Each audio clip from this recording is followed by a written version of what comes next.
할렐루야.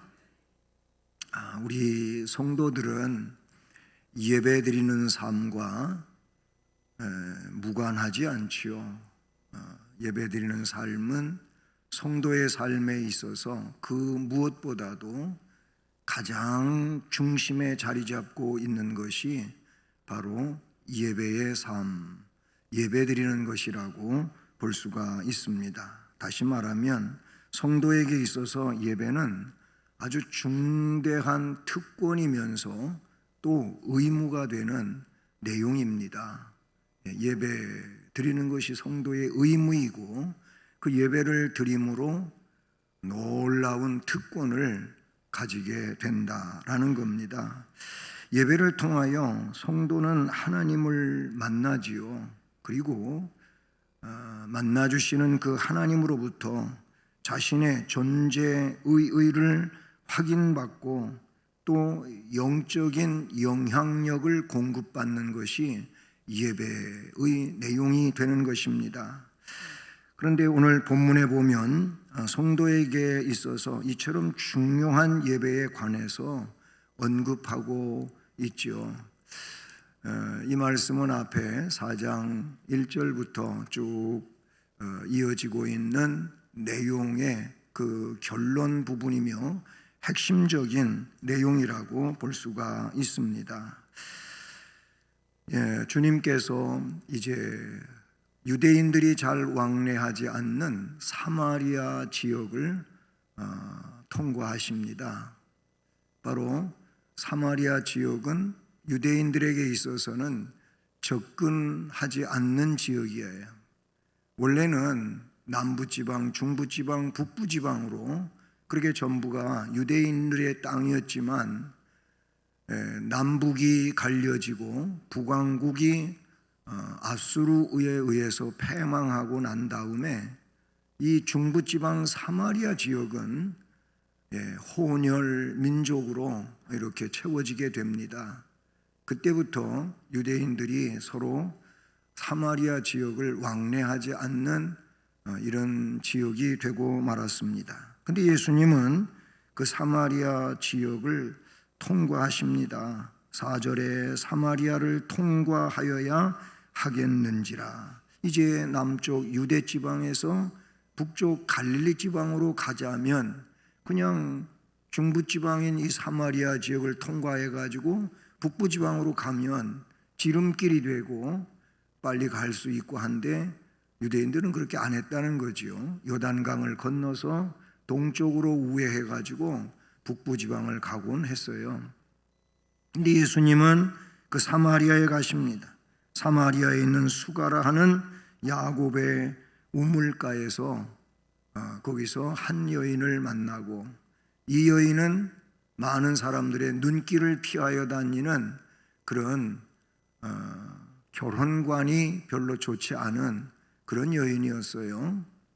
예수님은 그 여인을 만나서 결국 그 여인이 메시아인 자신을 깨달을 수 있도록 유도하시지요. 그리고 나서 오늘 본문에 바로 앞에 보면 여자가 이르되 주여 내가 보니 선지자이십니다 이런 말을 해요. 그냥 선지자로 우선 이해를 하지요, 여인이.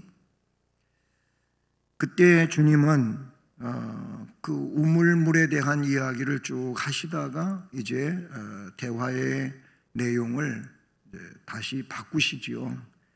바로 예배에 관한 이야기를 하십니다.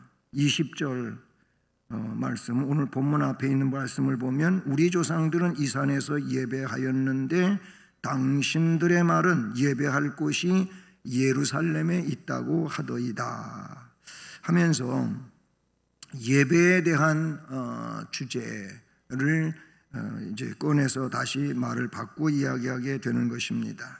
여러분, 여기서 예배를 이야기할 때 오늘 말씀 제목은 올바른 예배 생활이거든요. 오늘 말씀에서 우리 예수님께서 올바른 예배를 가르쳐주고 있는 거예요. 예전에도 그랬겠지만 오늘날에도 예배를 드리기는 드리는데 정말로 올바른 예배를 드리는 게 중요하지 않습니까? 한 시간의 예배를 드릴 때 그 예배가 올바른 예배가 되어야지, 올바르지 않은 예배라면 그냥 이 자리에 나와서 있다가 가는 것이 참여라기보다는 참석으로 끝나버리는 이런 내용이 되는 거예요. 한 시간의 예배에 참석하고 그냥 이 자리만 앉았다가 간다, 그 말이에요. 참석이라고 하는 말은. 그런데 참여라고 하는 것은 예배 속에 내가 들어간 것을 말하는 거예요. 참여가. 그 올바른 예배가 참여자인 것인데, 그 예배에서 중요한 것이 뭔지를 이 말씀에서 가르쳐 주고 있어요. 21절 본문의 24절까지 말씀을 보면 예배라고 하는 말이 8번이 나와요. 20절부터서 치면 10번이라고 하는 숫자로 예배라는 단어가 등장합니다. 여러분, 예배, 프로스퀴네스, 이 프로스퀴네스라고 하는 이 단어는 프로스와 퀴네스라고 하는 것이 합쳐졌다, 이렇게 볼 수가 있어요. 프로스는 무엇을 향하여 라고 하는 그런 내용이에요. 그러니까 이 프로스퀴네스라고 하는 이 말은, 이 퀴네스 자체가 입맞추다 그런 의미를 지니고 있거든요. 그러니까 무엇에 내가 입을 맞춘다, 아니면 무엇을 향하여 내가 입을 맞춘다. 다른 의미로는 예배라고 하는 그 내용은 그곳을 향하여 손을 쭉 펼치다예요. 손을 쭉 뻗다예요. 또 다른 말로는 무릎을 꿇고 납작 엎드리다, 그런 의미가 예배에 함축되어져 있는 내용이거든요. 즉 무엇에 입을 맞춘다, 이 자체가 결과적으로 프로스퀴네스는 예배한다 혹은 경배한다라는 의미를 가지고 있죠. 그것은 어떤 행위적인 것보다도 그 중심적인 의미를 담고 있다는 사실이죠. 예배한다, 경배한다 라고 하는 것은 바로 그런 의미라 이렇게 볼 수가 있어요. 그래서 오늘 20절 말씀에서부터 쭉 보면, 우리 조상들은 이 산에서 예배를 하였는데 당신들의 말은 예배할 곳이 예루살렘에 있다고 하더이다. 지금 사마리아 여인이 말하는 거예요. 이 예배 장소에 관해 묻는 여인에게 예수께서는 너희는 알지 못하는 것을 예배하고 우리는 아는 것을 예배한다 라고 말씀하십니다. 그러니까 자기들은 이 산, 그리심산에서 예배하는 게 전부이지요. 이 사마리아 지역 사람들은. 그래서 우리는 이 산에서 우리 조상들이 예배하라고 했는데 저 남쪽의 유다 백성들은 예루살렘에서 예배한다고 하던데 그건 뭐 어떻게 되는 겁니까? 이렇게 물었다는 얘기가 되지요. 그런데 예수님이 너희들은 알지 못하는 것을 예배한다, 우리는 아는 것을 예배한다, 유대인의 어떤 정통성을 인정하시면서 동시에 사마리아인들의 그 혼합주의적인 그 예배를 지적하고 있는 내용이라고 볼 수가 있습니다.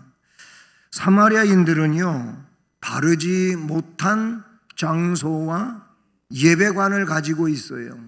이게 언제부터 그렇게 생겨났느냐 하면은 북왕국 초대 왕이었던 여로보암 때부터 시작이 됩니다. 남북이 나뉘어진 그때 이후에 여로보암 왕이 자꾸만 북왕국 사람들이, 이 중부지방과 북부지방 전체가 북왕국 땅이잖아요. 근데 여기 있는 사람들이 매년 뭐 6월절이 된다, 맥추절이 된다, 아니면 초막절이 된다 그러면 예루살렘에 가잖아요. 원래 그렇게 해오던 일이니까. 그러다 보니까 나라를 통제하는 데 어려움이 생기는 거예요. 남왕국에 갔다 오면 이 사람들이 뭔가 마음이 자꾸 바뀌어지고 하니까 이거를 막아야 되겠다고 하는 생각이 들은 거예요. 그래서 금송아지 우상을 만들었어요. 출애굽기에도 금송아지 우상이 등장하잖아요. 이 우상을 만들어 가지고 어디다 갖다가 이 우상을 세워놓고 신전을 짓느냐면 베델이라고 하는 곳과 단이라고 하는 곳에다가 두 군데다가 이걸 세워놔요. 베델은 이제 북왕국 땅에 있어 그래도 남쪽에 속하고 저 단은 북쪽 거의 끝에 이르는 겁니다. 이제 두 군데 나누어서 이렇게 해놓고 예루살렘에 가지 말고 우리나라 사람들은 이제 단에서 하든지 베델에서 하든지 거기 가서 경배해라, 예배해라 이렇게 해놓은 거예요. 근데 누구를 경배하는 겁니까? 여호와 하나님이 아닌 거예요. 금송아지 우상인 거예요. 거기 가서 그 신을 숭배하면서 예배를 했다는 겁니다. 그렇게 쭉 내려오는 거예요. 중부지방 사마리아도 이런 전통이 이어 내려오고 있어요. 그래서 우리 주님의 말씀하신 내용이 바로 그거예요. 너희는 알지 못하는 것을 예배하고 우리는 아는 것을 예배한다 라고 말하는 것이지요. 예배의 잘못된 것을 지금 지적하는 겁니다. 여자여 내 말을 믿으라. 이 산에서도 말고 예루살렘에서도 말고. 그럼 예루살렘에서 하는 건 괜찮으냐? 그런데 예수님은 그것도 아니다는 말씀을 하시잖아요. 너희가 아버지께 예배할 때가 이르는데 너희는 알지 못하는 것을 예배하고 우리는 아는 것을 예배하노니 이는 구원이 유대인에게서 남이니라. 21절로 22절이죠. 바로 이어가지고 23절 24절에서 영과 진리로 예배하라 라고 말씀하십니다. 아버지께 참되게 예배하는 자들은 영과 진리로 예배할지니라. 아멘. 이런 말씀을 하셔요.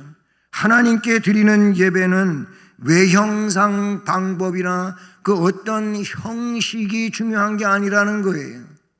그 형식이 중요한, 외형적이 중요한 게 아니고 내적 요소가 갖추어진 형식이고 외형이어야 된다는 거예요. 아무리 외형이 화려하고 그 형식이 똑바른 것 같다 할지라도 그 안에 내용이 없으면 그건 아니라는 거예요. 우리 하나님은 중심을 보시는 하나님이라고 성경에 여러 군데 나오지요. 나 여호와는 중심을 본다. 사람들은 외모를 보지만 나 여호와는 중심을 본다. 사무엘도 외형을 보면서 왕으로 그 베들레헴 사람 이새의 아들들에게 기름을 부으라 할 때 첫째 아들이 너무 마음에 들었던 거예요. 그래서 하나님이 다 알고 이렇게 해놓으셨구나 하고 기름 부으려고 할 때 하나님이 막으시잖아요. 아니다. 내가 선택한 사람은 그 사람이 아니다. 뭐 둘째도 지나 셋째도 다 지나갔어요. 들판에 있는 다윗 아직 소년이고 성장 안 했기 때문에 형들에 비하면 그렇죠. 그런데 하나님은 이 다윗이 내 마음에 맞는 사람이다 이런 말씀을 해요. 실제 다윗을 보면 전쟁터에 있는 형들은 하나님에 대한 믿음이 없었어요. 보면 다 토굴 속에 바위 뒤에 음침한 곳에 가 숨어가지고 골리앗 앞에 싸우려고 하지 않습니다. 아버지 심부름으로 그 현장에 갔던 다윗은 골리앗이 외치는 그 말을 들으면서 그 한마디에 하나님을 모욕하는 자는 가만둘 수 없다고 나서지요. 실제 골리앗과 맞대결을 할 때에도 골리앗은 그 거대한 몸집과 창과 그리고 칼을 가지고 오지만 다윗은 그래서 나는 여호와의 이름으로 나아간다. 하나님이에요. 하나님을 모욕하는 당신은 오늘 끝장이다. 뭐 이런 얘기를 하지요. 그게 뭐예요? 하나님 마음이에요. 하나님 영광이 훼손되고 가리워지는 것을 절대 못 참는 다윗이었다 그 말입니다. 그 하나님이 골리앗을 쓰러뜨리잖아요. 다윗을 통하여 그렇게 하셨단 말이죠. 중심이었어요. 중심. 외형적으로는 그 엘리압이 더 월등하지요. 자신의 제일 큰 형님이 그렇게 풍채가 훌륭했다는 말로 성경에 나와요. 그러나 외형이 어린 소년이고 볼품이 없지만 그러나 하나님이 그 마음을 아셔요. 이게 뭐예요? 이게 중심이에요. 이게 중심.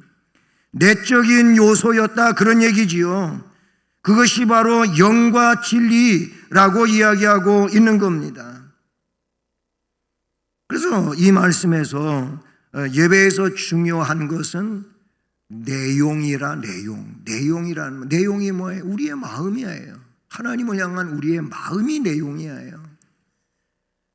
그래서 하나님께서 찾으시는 예배를 본문에서 이야기하고 있는데 23절 중반 이하를 보면 아버지께서는 자기에게 이렇게 예배하는 자들을 찾으시느니라 이런 말씀을 담고 있어요. 그러면서 24절에 하나님은 영이시니 예배하는 자가 영과 진리로 예배할지니라. 23, 24절을 보면 아버지께 참되게 예배하는 자들은 여기서 참되게 라고 하는 이 말과 그 말미에 23절 말미에 나오는 이렇게 예배한다라는 말과 같은 거예요. 네, 그렇습니다. 참되게 알레티노스라고 하는 이 단어는 진짜를 말하는 거예요. 그 의미는 진짜, 실제 아니면 정당이라는 의미를 담고 있어요. 그러니까 예배가 진짜 예배해야 되는데 그 참되게 예배하라고 하는 말은 진짜 예배해야 된다 그 말이에요. 그 진짜 예배 아니면 실제 예배의 실제 그거를 지금 여기에 말씀하고 있다는 것이지요. 그 예배의 진짜가 뭐냐? 예배의 실제가 뭐냐? 영과 진리로 예배라고 말하고 있는 것입니다. 그리고 아버지께서는 자기에게 그 아버지 하나님께 이렇게 진짜 예배하는 자들을 찾고 계신다라고 말하고 있어요. 우리가 지금 개정판에서는 영과 진리로 그랬지만 우리가 먼저 쓰던 개역 성경에서는 신령과 진정으로 이런 단어였지 않았습니까? 이게 뭐 성경이 이렇게 바뀌고 또 찬송가가 바뀌고 그래서 이게 막 우리는 혼합이 돼 있어요. 예. 기도할 때에도 우리 예배가 신령과 진정의 예배, 옛날 성경이죠. 영과 진리의 예배로 바뀌었습니다. 그렇게 바뀌었어요. 근데 뭐 옛날 걸 한다고 해서 이게 틀렸다 그렇게 말할 수는 없고요. 저도 뭐 찬송가라든지 아니면 많이 암송했던 성경 구절들은 보지 않으면 옛날 거를 그냥 해요. 왜냐하면 그게 머릿속에 그렇게 담겨져 있기 때문에. 찬송가도 유심히 찬송가를 보면서 제가 찬송을 하는 이유는 다른 게 아니에요. 옛날 가사를 막 제가 하기 때문에 그래요. 안 보고 하면 그래서 찬송가를 더 집중해서 제가 봅니다. 마찬가지예요. 진짜 예배를 드려야 되는데 이게 영으로 드리는 거고 진정성을 가지고 영과 진리로 드리는 예배라고 이야기하고 있다는 사실이죠. 하나님께서는 어떤 예배를 찾으시느냐 받으시느냐라고 할 때 영으로 드리는 예배를 받으신다라는 겁니다. 여기 몸만 앉아 있는 게 아니에요. 몸이 영을 담고 왔잖아요. 우리 몸이 영을 담고 있는 집이잖아요. 그렇잖아요. 그래서 주님 말씀하시고 바울 사도도 말했는데 우리는 성령의 전이에요. 이 몸은 성령의 전이에요. 영이 우리 안에 담겨져 있는 거예요.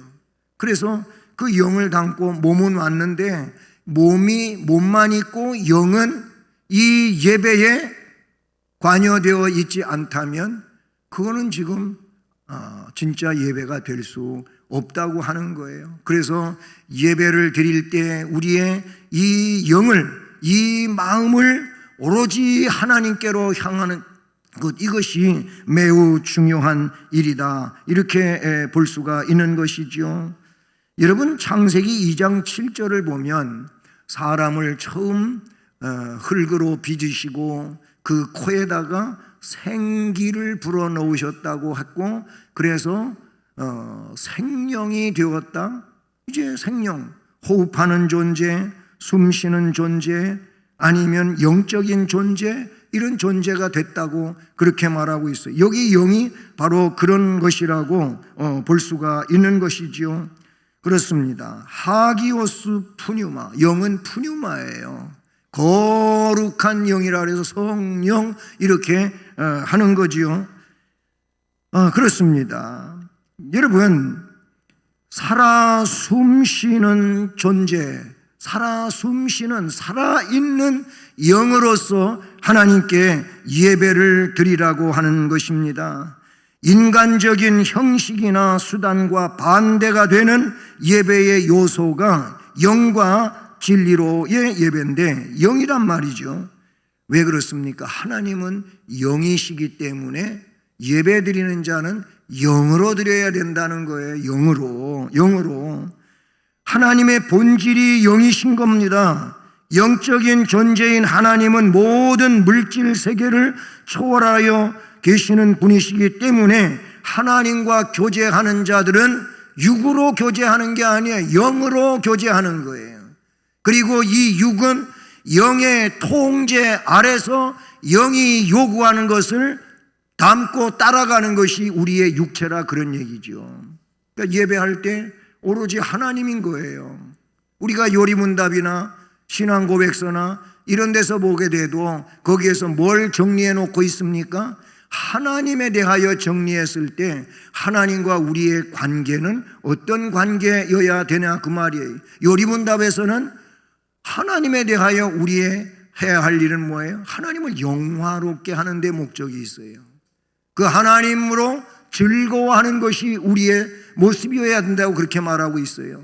근데 많은 사람들은 예배의 그 일 원리가 되는 그것보다도 내가 예배 드리면 내가 복을 받겠지, 이게 많이 예배 속에 포함이 되어 있는 거예요. 예배를 드리면 사업이 잘 되겠지, 뭐 이런 식이에요. 예배를 드리면 내가 생각지 않은 일들이 생겨나겠지, 자꾸 이런 생각들을 한다는, 이건 벌써 예배의 순수성에서 멀어져 간 거예요.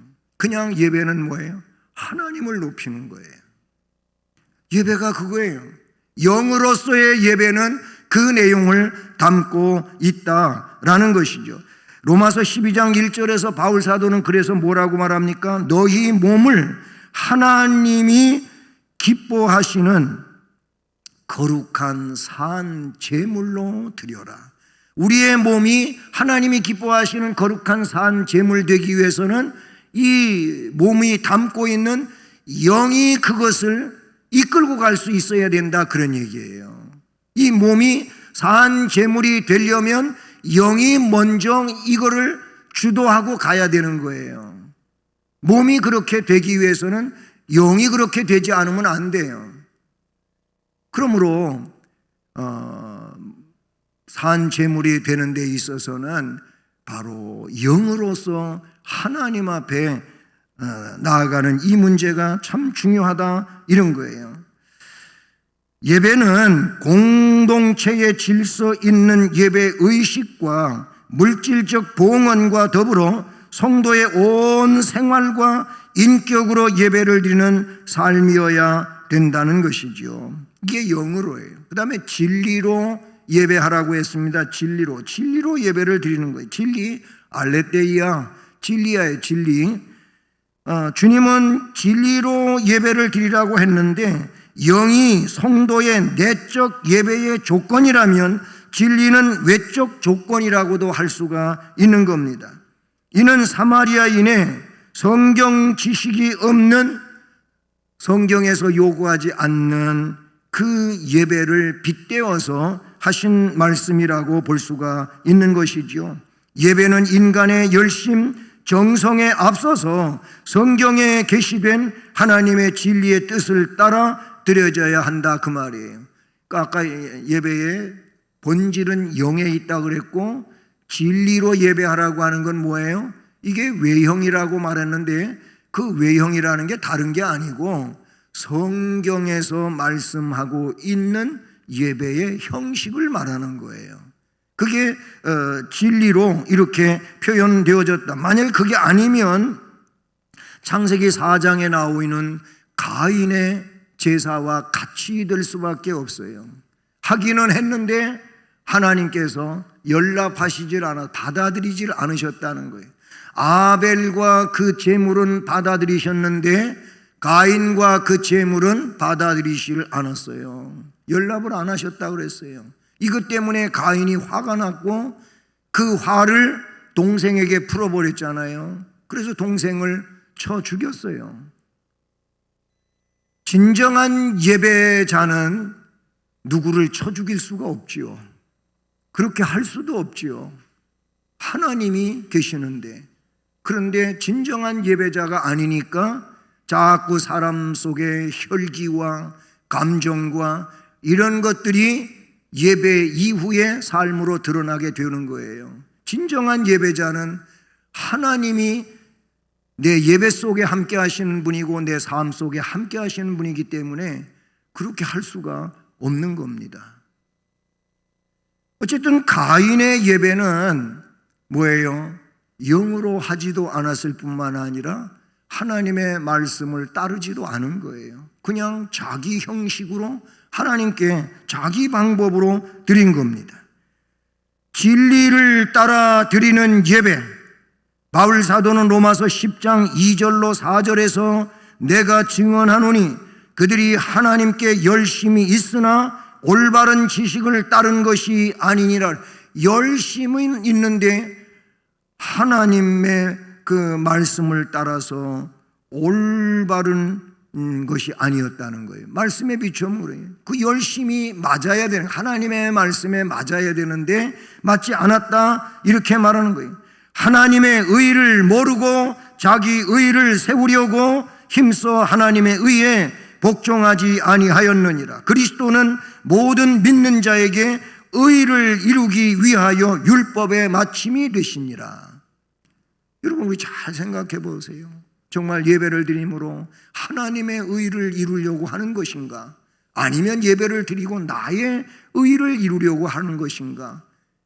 여기에서 갈라질 수밖에 없다는 것이지요. 유대인들은 성전, 희생제물, 율법 이런 거 다 알고 있는 자들이에요.